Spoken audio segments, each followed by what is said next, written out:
Hi, ഞാൻ ദീപ. അപ്പോൾ കഴിഞ്ഞ വീഡിയോയിൽ നമ്മൾ ഗൗണിൻ്റെ ഹോളി കമ്മ്യൂണിയൻ ഗൗണിൻ്റെ സ്റ്റിച്ചിങ് എല്ലാം തീർത്ത് വെച്ചേക്കുമായിരുന്നല്ലോ. അപ്പോൾ ഇന്ന് നമ്മൾ അതിൻ്റെ ഫിനിഷിംഗ് വർക്ക് ആണ് ചെയ്യാൻ പോകുന്നത്. അപ്പോൾ ഫിനിഷിംഗ് വർക്ക് എന്ന് പറയുമ്പോൾ അതിൻ്റെ താഴത്തെ ബോട്ടം പോർഷനിൽ നമ്മൾ നെറ്റ് ഉണ്ടല്ലോ, നെറ്റിൻ്റെ താഴെ കുറച്ച് കേളി പൈപ്പിംഗ് പിടിപ്പിക്കാൻ പോകാമെന്ന്. കേളി പൈപ്പിംഗ് എന്ന് പറഞ്ഞാൽ നമ്മൾ ഇപ്പോൾ കടയിൽ നിന്ന് വാങ്ങിക്കുന്ന ഡ്രസ്സിൻ്റെ നെറ്റിൻ്റെ ഡ്രസ്സ് കണ്ടിട്ടുണ്ടാവും. അതിൻ്റെ താഴെ കുറച്ച് കട്ടിയുള്ള പൈപ്പിംഗ്, അത് തന്നെ കമ്പ് പോലെ നിൽക്കും. അപ്പോൾ അതുപോലത്തെ ഒരു സംഭവം നമ്മൾ നമ്മുടെ ഗൗണിൻ്റെ താഴെ ചെയ്യാൻ പോവാണ്. അപ്പോൾ അതിന് നമുക്ക് വേണ്ട എന്താണെന്നറിയാം, അതേ ഇതുപോലത്തെ ഇതിന് ഫിഷിംഗ് നെറ്റ് എന്നാണ് പറയുന്നത്. നിങ്ങൾ കണ്ടു കാണും. ഇതിന് ഫിഷിംഗ് നെറ്റ് എന്നാണ് ശരിക്കും പറയുന്നത്. അല്ലെങ്കിൽ ലേഡീസ് സ്റ്റോറിൽ നമ്മൾ പോയിട്ട് ഈ മാല കോർക്കാൻ വേണ്ടിയിട്ട്, നമ്മൾ മുത്തുമാലയൊക്കെ അല്ലേ, മുത്തുമാല കോർക്കാൻ വേണ്ടിയിട്ട് വാങ്ങിക്കത്തില്ലേ, പ്ലാസ്റ്റിക്കിൻ്റെ ഒരു ചരട് വാങ്ങിക്കത്തില്ല. പ്ലാസ്റ്റിക്കിൻ്റെ ചരടല്ല, പ്ലാസ്റ്റിക്കിൻ്റെ നൂല് വാങ്ങിക്കുമല്ലോ, അതിന് വേറെ ഒരു പേരാണ് പറയുന്നത്, ടങ്കൂസ്നോ അങ്ങനെ എന്തോ ഒരു പേരാണ് പറയുന്നത്. അപ്പോൾ അതാണ് സംഭവം. അപ്പോൾ ഇത് ഫിഷിംഗ് നെറ്റ് എന്ന് പറഞ്ഞ് ഞാനിപ്പോൾ അൽഹിബെന്നോ അല്ലെങ്കിൽ അൽഹിബെന്നാണ് ഞാനിത് ബൾക്കായിട്ട് വാങ്ങിക്കുക ചെയ്യുന്നത്. അല്ലെ നമുക്ക് ലേഡീസ് സ്റ്റോറിലൊക്കെ പോയിട്ട് ഈ മാല കോർക്കുന്ന പ്ലാസ്റ്റിക് വയറെന്ന് പറഞ്ഞു കഴിഞ്ഞാൽ അവർ തരും. അപ്പോൾ അതാണ് നമുക്ക് ഈ കേളി പൈപ്പിംഗ് ചെയ്യാൻ വേണ്ടിയിട്ട് നമുക്ക് വേണ്ട സാധനം. പിന്നെ നമുക്ക് വേണ്ടത് ഈ ഒരു എംബ്രോയിഡറി മെഷീനാണ് വേണ്ടത്. എംബ്രോയിഡറി മെഷീൻ അല്ല, 6 ആക്ക് മെഷീൻ. കാരണം 6 ആക്ക് സ്റ്റിച്ച് ഇട്ടാലാണ് നമുക്ക് ആ ഒരു കേളി പൈപ്പിംഗ് നമുക്ക് വരുത്താൻ പറ്റുന്നത്. പിന്നെ നമുക്ക് ഫിനിഷിങ് വേറെ കുറച്ച് പരിപാടികളും കൂടെ ഉണ്ട്. അതായത് കുറച്ച് സീക്വൻസ് അല്ല, കുറച്ച് സ്റ്റോൺസ് കൂടെ പിടിപ്പിക്കണം. പിന്നെ പറ്റുമെങ്കിൽ കുറച്ച് പൂക്കൾ പിടിപ്പിക്കണം. അങ്ങനെ കുറച്ച് പരിപാടികളും കൂടെ മിച്ചമുണ്ട്. അതും കൂടെ കഴിഞ്ഞ് കഴിയുമ്പോഴത്തേക്കും നമ്മുടെ ഗൗൺ റെഡിയാവും. അതോടെ ഗൗണിൻ്റെ പരിപാടി തീർന്നു. അപ്പോൾ നമുക്ക് കേളി പൈപ്പിംഗ് എങ്ങനെ പിടിപ്പിക്കുന്നതെന്നുള്ളത് നോക്കാം.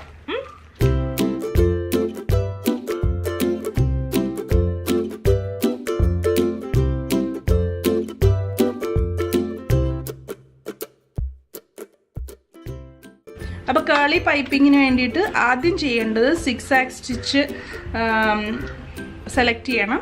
അതിനുശേഷം സ്റ്റിച്ച് ലെങ്ത് എന്ന് പറയുന്നത് നമ്മൾ 1.5 അല്ലെങ്കിൽ 2 സെലക്ട് ചെയ്യുക.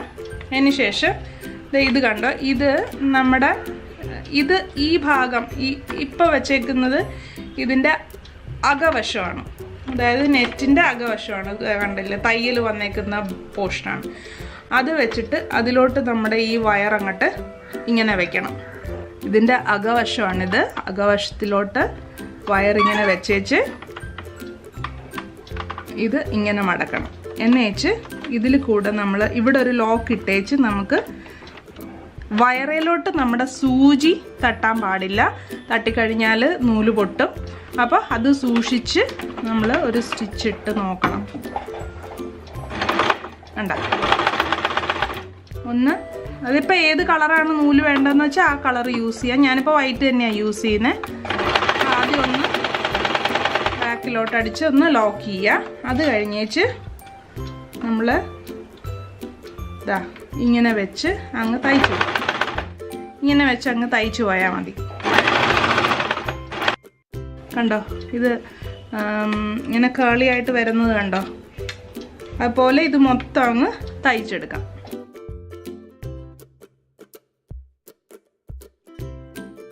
ഫുള്ള് തയ്ച്ചതിന് ശേഷം അതിൻ്റെ റിസൾട്ട് ഞാൻ കാണിച്ചു തരാം.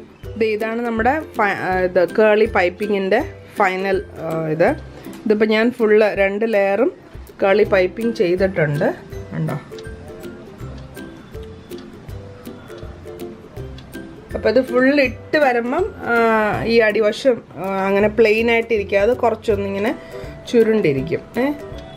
ഇത് കണ്ടോ, ഇപ്പോൾ ഞാൻ ഈ ഒരു യോക്ക് പോർഷൻ മൊത്തം കുറച്ച് സ്റ്റോൺസ് ഒട്ടിച്ചിട്ടുണ്ട്. നേരത്തെ ഒട്ടിച്ചത് ഈ സ്റ്റോൺസ് ആണ്.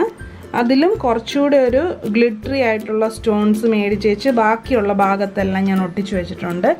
അപ്പോൾ ഇത്തിരി ഒരു തിളക്കം ഇങ്ങനെ അത് ഇട്ട് വരുമ്പോഴത്തേക്കും ഇച്ചിരി ഒരു തിളക്കം വേണമെങ്കിൽ കുറച്ചുകൂടെ ഒട്ടിക്കാം. പക്ഷെ ഞാൻ ഇതുകൊണ്ട് നിർത്തി. ഇത് തന്നെ ഒട്ടിക്കാൻ ഇച്ചിരി പാടാണ്. കാരണം ഇത് നമ്മുടെ കയ്യിൽ നിന്ന് ഇങ്ങനെ തെന്നി പോവും.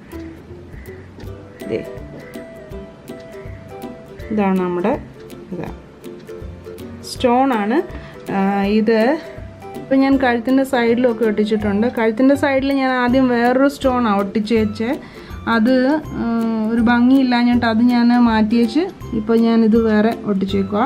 ഇതിപ്പോൾ ഞാൻ കൈയുടെ ഇവിടെയും കൈയുടെ ഈ ഒരു പുറകു വശത്തും അതുപോലെ കഴുത്തിൻ്റെ ഈ ഒരു ഭാഗത്തും ഒട്ടിച്ചിട്ടുണ്ട്. അപ്പോൾ ദൂരെ നോക്കുമ്പോൾ ഒരു ഒരു ചെറിയൊരു തിളക്കം തോന്നും, വലിയ തിളക്കമല്ല. അപ്പോൾ ഇത് ഞാൻ ഇതാണ് സ്റ്റോൺ എന്ന് പറയുന്നത്.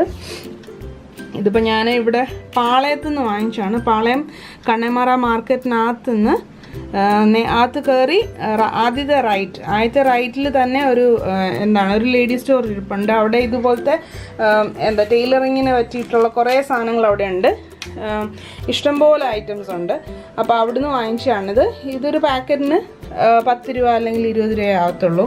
10 ആണോ 20 ആണോ ഉറപ്പില്ല, 20 ആണെന്ന് തോന്നുന്നു. അപ്പോൾ അത്രേ ആകത്തുള്ളൂ. അപ്പോൾ ഇത്രയാണ് ഇനിയിപ്പോൾ യോക്കിന് ചെയ്തേക്കുന്നത്. പിന്നെ ഞാനിത് സൈഡൊന്ന് ഒന്ന് ഷേപ്പ് ചെയ്തിട്ടുണ്ട്. അന്നയ്ക്ക് ഇപ്പം പെട്ടെന്നൊരു വണ്ണക്കുറവ് സംഭവിച്ചിട്ടുണ്ട്. പെട്ടെന്നെന്ന് പറഞ്ഞാൽ ഒരു 6 മാസത്തിനിടയ്ക്ക് അന്ന പെട്ടെന്നൊന്ന് മെലിഞ്ഞു. അപ്പം എന്താണെന്ന് വെച്ച് കഴിഞ്ഞാൽ ഒരു 3 ഇഞ്ചോളം, ഇപ്പം നമ്മൾ അളവെടുത്ത് ഡ്രസ്സ് തയ്ക്കുന്നതുകൊണ്ട് നമുക്കറിയാം, ഒരു 3 ഇഞ്ചോളം അവൾ അങ്ങ് വണ്ണം കുറഞ്ഞു പെട്ടെന്ന്. അപ്പോൾ എന്താണെന്നൊരു പിടിയില്ല. അപ്പോൾ എന്താണെന്ന് വെച്ച് കഴിഞ്ഞാൽ ഡ്രസ്സ് നമുക്ക് ഷേപ്പ് ചെയ്യുമ്പോൾ കറക്റ്റ് ചെയ്യാൻ പറ്റുന്നില്ല. ഈ ഒരു സൈഡ് ഇങ്ങനെ ഒരു വല്ലാത്തൊരവസ്ഥയിലാണ് ഷേപ്പ് ചെയ്ത് വരുമ്പോഴത്തേക്കും. കൈയൊക്കെ അങ്ങനെ തന്നെ വണ്ണം വെച്ചിരുന്നിട്ട് ഈ ചെസ്റ്റിൻ്റെ പോർഷൻ മാത്രം ഇച്ചിരി ഒന്ന് വണ്ണക്കുറവാണ് സംഭവിക്കുന്നത്. അപ്പം ഞാൻ എന്തൊക്കെ ചെയ്തിട്ടും അങ്ങോട്ട് ശരിയാവുന്നില്ല. പിന്നെ ഒരു വിധം ഞാൻ ഇങ്ങനെ ചെയ്തിട്ടുണ്ട്. പിന്നെ അകത്തുനിന്ന് എനിക്ക് തുണി മുറിച്ച് കളയാനൊരു പേടി, കാരണം ഇനി പെട്ടെന്ന് അങ്ങനെ വണ്ണം വെച്ചാൽ അതുമായി. അപ്പം ഞാനിങ്ങനെ ഒന്ന് ഷേപ്പ് ചെയ്തും വെച്ചിട്ടുണ്ട്. പിന്നെ നമ്മുടെ ട്രാൻസ്പെറൻറ്റ് നെക്ക് ലൈൻ അത് ഫ്ലോപ്പായി പോയൊരു ലക്ഷണമാണ്. കാരണം ഈ തുണി കുറച്ചുകൂടി ഒന്ന് കട്ടി കുറഞ്ഞൊരു തുണിയായിരുന്നെങ്കിൽ ഇച്ചിരിയും കൂടെ ഭംഗിയായിരുന്നു. അതുപോലെ ഇത് ഇച്ചിരിയും കൂടെ ഒന്ന് താഴണമായിരുന്നെന്ന് തോന്നുന്നു.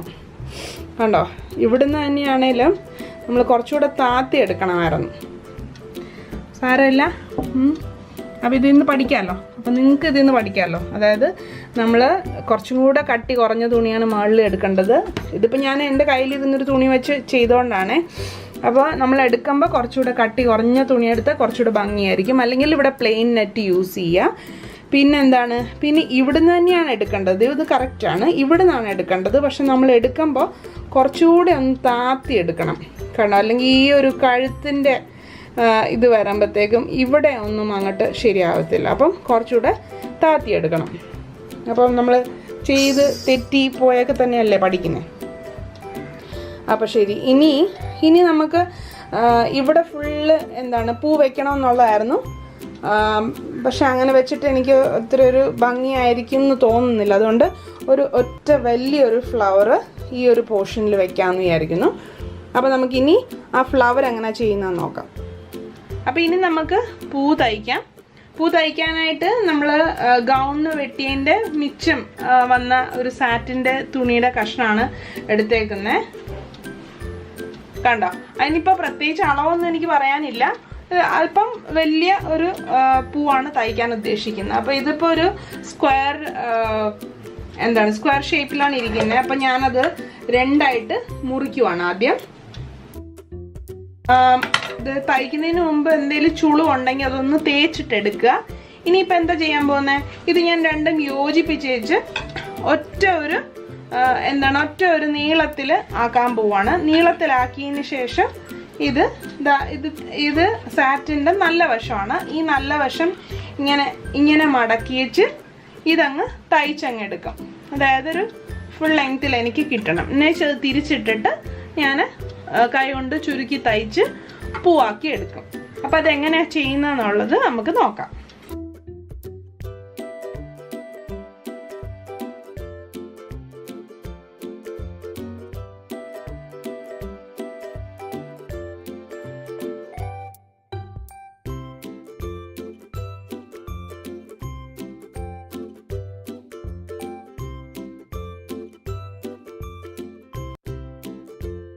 ഇപ്പം ഞാനിത് നീളത്തിൽ തയ്ച്ചേച്ച് തിരിച്ചിട്ടിട്ടുണ്ട്. അപ്പോൾ ഇത് നമ്മുടെ നല്ല വശമാണ്. എന്നിട്ട് ഇനി ഒരു സൂചി നൂലെടുക്കുക. അതാ ഇത് ഇച്ചിരി ഒരു 4 അഴയായിട്ട് എടുത്തേക്കുവാണ് സൂചി നൂലും. എന്ന് വെച്ച് ഇതിൻ്റെ താഴെ നിന്ന് ഇങ്ങനെ കുത്തി എടുക്കുക. ഇതാ ഇങ്ങനെ ഈ ഒരു തയ്യൽ പോയേക്കുന്ന വഴി തന്നെ എടുക്കുക. ഇതാ ഇങ്ങനെ.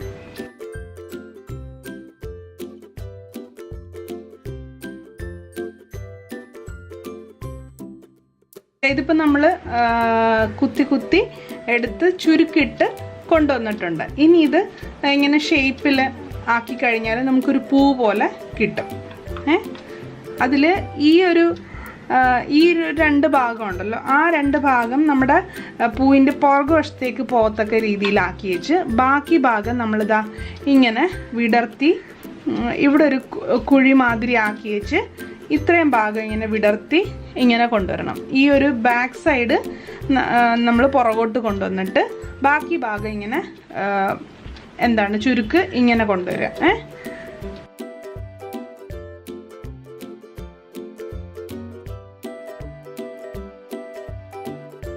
ഇതിപ്പോൾ ഒരു വലിയ പൂ പോലായിട്ടുണ്ട്.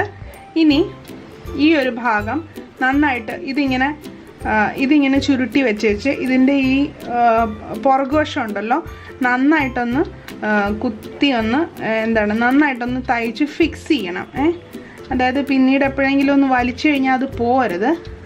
അപ്പോൾ അതിന് വേണ്ടിയിട്ട് നന്നായിട്ടൊന്ന് ഫിക്സ് ചെയ്യണം.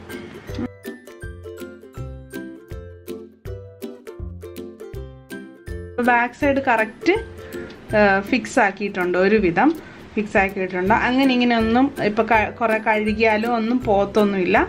ഇനിയിപ്പോൾ എന്താ വേണ്ടത്? ഇനി നമുക്ക് ഇതിൻ്റെ നടുക്ക് വശത്ത് വയ്ക്കാനായിട്ട് എന്തോ ഒരു മുത്തോ എന്തെങ്കിലും ഒന്ന് കണ്ടുപിടിക്കണം.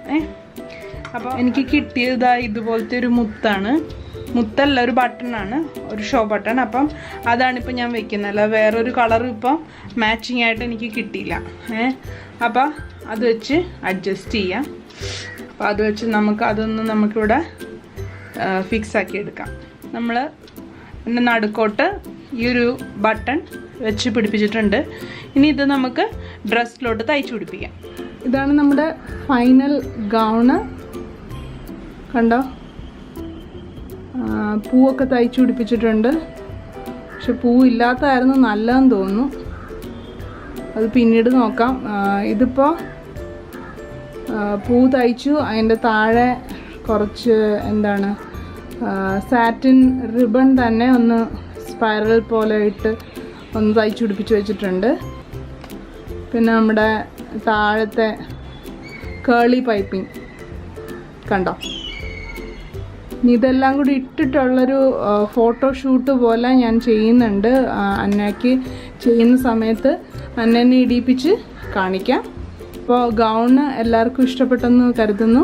പിന്നെ അടുത്ത് നമുക്ക് വെയിലും അതുപോലെ വെയിൽ, ക്രൗണ്, ക്യാൻഡിൽ, അതുപോലെ ഗ്ലൗസ്, അതൊക്കെ ചെയ്യാനുണ്ട്. അതൊക്കെ അടുത്തടുത്ത വീഡിയോയിൽ വരുന്നതായിരിക്കും.